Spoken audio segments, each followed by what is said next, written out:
तो चलिए व्लॉग आगे बढ़ाते हैं और सबसे पहले हम यहाँ पर जा रहे हैं जटेश्वर महादेव मंदिर, जो कि आपको बस स्टैंड से डायरेक्ट ही मतलब रास्ता मिल जाएगा। कहीं जाने की ज़रूरत नहीं है। कुछ ही मीटर पे ये जो जटेश्वर मंदिर महादेव जी का मंदिर है वहाँ का रास्ता चालू हो जाता है।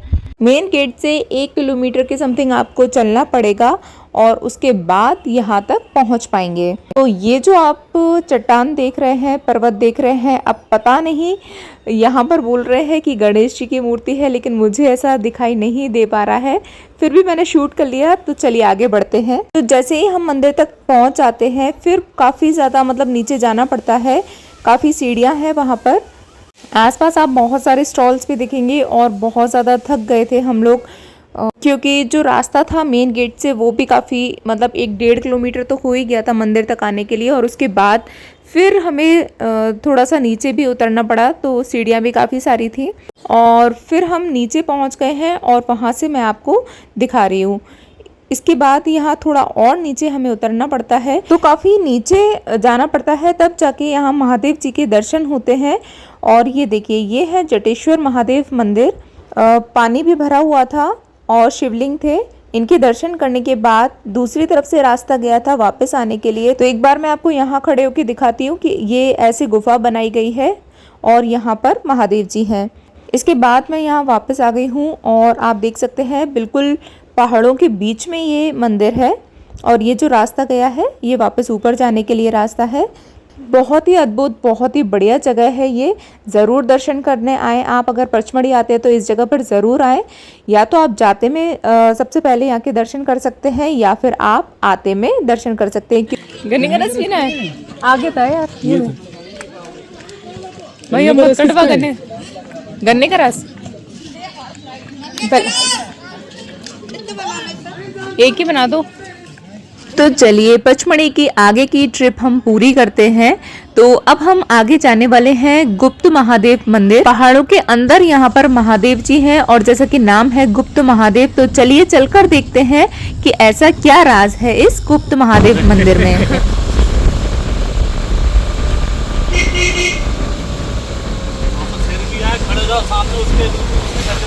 आपको देख के भाग जाएगा। आपने उसको छेड़े, एक भगाना देगा, आपका काम बन जाएगा।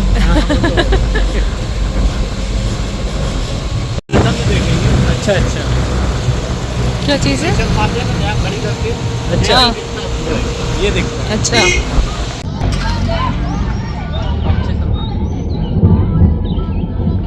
किस चीज का? ये पार्किंग चार्ज। तो अब हम पहुंच गए हैं गुप्त महादेव मंदिर। तो आप यहाँ पर साइन बोर्ड पर दूरी देख सकते हैं। पार्किंग चार्जेस भी रहेंगे यहाँ पर। और यहाँ से जो गुप्त महादेव मंदिर है वो 200 मीटर पर है। हाँ, क्या है? राम कंदमूल। आपको टेस्ट करना है क्या? लौटते में कर लेंगे ना, वो तो आता है सर। यहाँ का नहीं है। कितने दिन चलता है? साल भर खराब नहीं होता है तो। ठीक है, लौटते में ट्राई करना है ना। हाँ। तो ये कंदमूल भी आप लोगों ने हमारी तरह सोशल मीडिया पर देखा होगा फूड ब्लॉगर के थ्रू, तो बस वही हमें देखने को मिला था। तो हमने सोचा पहले जाके दर्शन कर लेते हैं और रिटर्न में फिर ट्राई करते हैं। और बस कुछ इस तरीके से हमें चलते जाना है। पहाड़ों के बीच में से ये रास्ता गया है। आसपास घना जंगल है और चलते चलते हम पहुंच गए हैं गुप्त महादेव मंदिर। तो कुछ इस तरीके से यहाँ की ये जगह दिखाई दे रही है। यहाँ आप देख सकते हैं हनुमान जी की मूर्ति है और काफी सारे लोग भी यहाँ बैठे हुए हैं। बाहर ही हमें चप्पल निकालनी पड़ेगी। और यहाँ पर आप देख सकते हैं ये जो पहाड़ है इसके बीच में से रास्ता गया है। मैं आपको पास से जाकर दिखाती हूँ। वैसे कैमरा वगैरह कुछ ऐसे ज्यादा अलाउड था नहीं, लेकिन मैं आपको दिखा देती हूँ। ये देखिए, 2 चट्टानों के बीच में से ये रास्ता गया है। और ये देखिए सामने अंदर है महादेव जी। और अब दर्शन करके वापस जा रहे हैं। तो अब मैं आपको दिखाती हूँ कि कितनी सक्रिय मतलब जगह है 2 चट्टानों के बीच में से। और देखने में तो ऐसा लग रहा है पता नहीं कैसे निकल पाएंगे। जाते टाइम भी बिल्कुल ऐसा ही लग रहा था कि कैसे अंदर जाएंगे, लेकिन यकीन मानिए आप बहुत ही आसानी से यहाँ से निकल जाएंगे। देखने में ज़रूर ऐसा लगता है कि शायद यहाँ से निकल पाएंगे, नहीं निकल पाएंगे, या अंदर जा पाएंगे, नहीं जा पाएंगे, लेकिन यकीन मानिए आसानी से हम अंदर जाकर महादेव जी के दर्शन भी कर सकते हैं और वापस बाहर आ सकते हैं। तो यहाँ पर गिन के शायद 10-11 लोगों को एक बार में जाने दे रहे हैं। तो बस अब बाहर आ गई हूँ मैं। 2 लोग हैं। तो यहाँ से दर्शन हो गए हैं और अब हम आगे बढ़ते हैं। यहाँ पर भैया बना रहे हैं गर्मा गर्म चाय और मैगी। तो बस हल्की हल्की सी बारिश भी हो रही थी, तो बारिश में चाय, मैगी, पकोड़े ऐसी चीजें तो बड़े ही मजेदार लगते हैं। तो बस यहाँ पर मैगी कैसे रह जाती, तो हमने बस चाय ऑर्डर की और साथ ही में मैगी भी ऑर्डर की। क्या होता है ना, घर में कितने भी बार बना लो आप, कितनी सारी भी बना लो, लेकिन जो बात ये पहाड़ों वाली मैगी में होती है ना, यानी कि जो आप बाहर खाते हो ऐसे खुले पहाड़ों में, खुले मौसम में, तो उसका स्वाद ही कुछ अलग होता है। तो ये हमारी मैगी रेडी हो गई, इसको खा के हम आगे निकलते हैं। तो अब हम पहुंच गए हैं गुप्त महादेव मंदिर और आप देख सकते हैं किस तरीके से पहाड़ों के बीच में से ये रास्ता गया है और काफ़ी शांति है यहाँ पे, बहुत अच्छा लग रहा है। थोड़ा सा यहाँ पर चल के जाना रहेगा, सीढ़ियाँ दी गई हैं और यहाँ पर ये हम पहुँच गए हैं महादेव जी के मंदिर। तो आप देख सकते हैं ये पहाड़ है और इसी के ही अंदर महादेव जी हैं। मैं आपको ऊपर तक ये पहाड़ दिखाती हूँ, देखिए, और इसके आसपास भी आप देख सकते हैं कितना बढ़िया ये लग रहा है। और ये इधर से ये जो सीढ़ियाँ गई हैं वहां पर भी कुछ है, थोड़ी देर में आगे जा देखते हैं कि वहां पर क्या देखने को मिलेगा। तो चलिए अभी तो हम ये महादेव जी के दर्शन करते हैं। तो चलिए, ये 2 रास्ते दिए गए हैं, एक तरफ से जाने का रास्ता है और दूसरी तरफ से आने का रास्ता है। अंदर जाकर भी आप देखेंगे तो ये रास्ते मिले हुए नहीं है, मतलब यहाँ आपको दिख रहा है कि ये एक ही रास्ता है, लेकिन जैसे जैसे आप अंदर चलते जाएंगे तो एक रास्ता उल्टे हाथ तरफ है जाने का और दूसरे हाथ तरफ से आने का रास्ता है और दोनों ही रास्ते अलग अलग हैं। इससे ज्यादा अंदर कैमरा ले जाना अलाउड नहीं था, इसलिए मैंने आपको यहीं बाहर से दिखा दिया।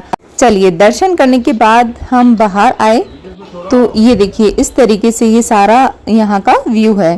तो चलिए अब मैं आपको लेके चलती हूँ दूसरी जगह जो पचमढ़ी में देखने लायक है और इसका नाम है ग्रीन वैली। तो इसको ग्रीन वैली इसलिए बोला गया है, यहाँ से खड़े होकर अगर आप देखेंगे तो सारा कुछ हरियाली है, पूरा ग्रीनरी हो रखा है, तो इसलिए इसका नाम ग्रीन वैली रखा गया है। एक पॉइंट बना दिया गया है और वहाँ पर खड़े होकर आप सेल्फी फोटो वगैरह ले सकते हैं। तो ज़्यादा टाइम हमने वहाँ पर नहीं निकाला क्योंकि और कुछ वहाँ देखने को था नहीं, बस आप खड़े होकर फोटोज ले सकते हैं। तो उसके बाद हम निकल दिए और फिर हम पहुँचे हैं, ये है एक गार्डन। तो इसको भी इन्होंने टूरिस्ट प्लेस के रूप में बना रखा है। तो अगर आप लोग शौकीन हैं गार्डन घूमने के तो ये गार्डन आप घूम सकते हैं। तो बस सारा कुछ घूमने के बाद अब हम वापस अपने रिजॉर्ट आ गए हैं। तो ये सारी चीज़ें थी पचमढ़ी में देखने लायक। मैंने आपको खास जितनी भी थी ना सारी जगह दिखा दी हैं तीनों व्लॉग्स में मिलाकर। तो अगर आपने पार्ट 1 पार्ट 2 मिस कर दिए हैं तो वो भी ज़रूर देखिए। तो अब मैं आपके साथ नेक्स्ट डे का व्लॉग शेयर कर रही हूँ, यानी कि मॉर्निंग का।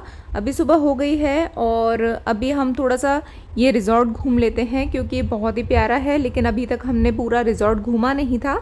तो अभी थोड़ा सा घूम लेते हैं, इसके बाद नहा धोकर हम जाएंगे ब्रेकफास्ट खाने के लिए और उसके बाद सीधा घर निकलेंगे। तो साथ में मैं आपको ये रिज़ॉर्ट भी दिखाती चलती हूँ। तो ये जो रूम्स हैं वो तो मैंने आपको पहले ही दिखा दिए थे और इस तरीके से ये गार्डन बना रखा है जो मैंने आपके साथ फर्स्ट व्लॉग में डिटेल में शेयर किया था। अभी आगे चलते हैं और क्या क्या है इस रिज़ॉर्ट में तो वो भी मैं आपको दिखाती हूँ। अगर आप रुकना चाहते हैं तो काफ़ी अच्छा रिज़ॉर्ट है ये। सारी डिटेल आपको पचमढ़ी ब्लॉग के 1 और 2 पार्ट में दिख जाएगी। और ये देखिए यहाँ इसको मैंने स्पेशल शूट किया था। ये है डॉगी है, लेकिन इसको इन लोगों ने टाइगर जैसा पेंट कर दिया है और ये घूम रहा था क्योंकि कल रात में हम लोग देख रहे थे तो ये बिल्कुल ऐसा लग रहा था दूर से जैसे कोई टाइगर है, लेकिन सुबह जब देखा ना तो समझ में आया कि नहीं भाई टाइगर के रूप में ये। यहाँ पर एक हॉल भी दिया गया है मीटिंग वगैरह करने के लिए और साथ में यहाँ पर स्नूकर भी है और कैरम बोर्ड भी रख रखा है। तो बस ब्रेकफास्ट करके अब हम वापस निकलते हैं। व्लॉग कैसा लगा ज़रूर बताइएगा और अगर मेरे चैनल पर नए हैं तो सब्सक्राइब ज़रूर कर ले, बिना सब्सक्राइब किए बिना नहीं जाना, क्योंकि इसी तरीके से और भी व्लॉग्स मैं आपके साथ शेयर करती रहूँगी। मिलते हैं नेक्स्ट वीडियो में, तब तक take care and bye bye.